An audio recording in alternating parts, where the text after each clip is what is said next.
Alam mo, ikaw nananadya ka eh. Plano mo to, no?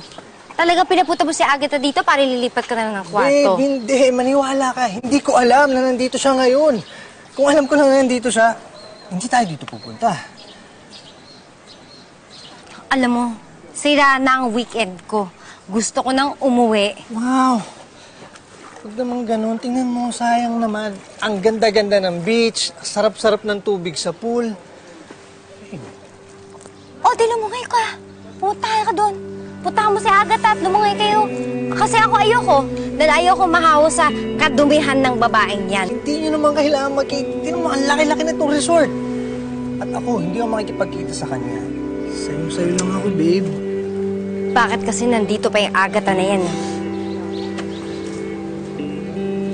Okay. Tingnan mo na lang yung sitwasyon as a test. Na kahit na nandyan siya, hindi talaga ako titingin sa kanya. Sige na, babe, di ba? You promised to give us a chance.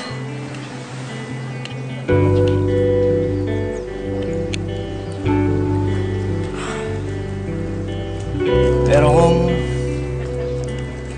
ayaw mo talaga magstay dito, naiintindihan ko. Uwi na lang tayo.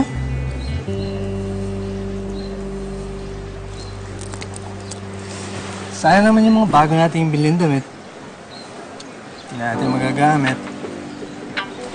Siguro bibigay ko na lang kina Henry yung pinareserve kong spa date nating dalawa. Tapos yung malaking kwarto na pinareserve ko, napagamit ko na lang kina Kyle. Sayang eh, mahal-mahal pa naman, no? Sige, halika na, uwi na tayo. Juan.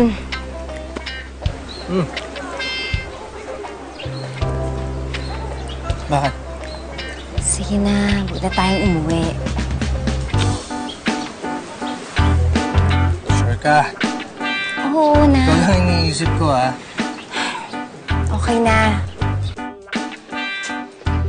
Sarap na itong pakwan mo, ha? Lalo na kapag sinisip-sip. Sarap. Patikim naman, Chi. Mayate ka lang. Nakita mo ba si Juan kanina? Grabe. Gulat na gulat sa'yo. Nakita dumating ka. Nakakalula. Nagkakamali si Happy kung inaakala niya magiging masaya siya. I'm going to make sure na ako ang uuwing winner this weekend. Basta Agatha, sabihin mo lang sa akin kung matutulong ko. Ang gusto ko lang naman, mag-succeed ka kay Juan. Para kapag nakuha mo na si Juan, sigurado, sa akin mapupunta si Happy. Enough na yung sinabi mo sa akin na dito sila magbabakasyon. It's fine. Oh, saan ka pupunta? Eh di isasagawa ang Operation Not Happy Weekend. Teka lang, mag-iingat ka dahil ang dami kasama ni Happy. Kasama niya yung buong barangay. Huwag ka mag-alala. May dalawa din akong kasama. Oo, malalaki naman yung kasama mo. Kung iniisip ni Agatha na masisira niya ang weekend ko, nagkakamali siya. Aba, fierce ang mga lola. Kung sa bagay, di natin masisisi si Happy na maging palaban. Lalo't may atribidang saksakan ng kakapala.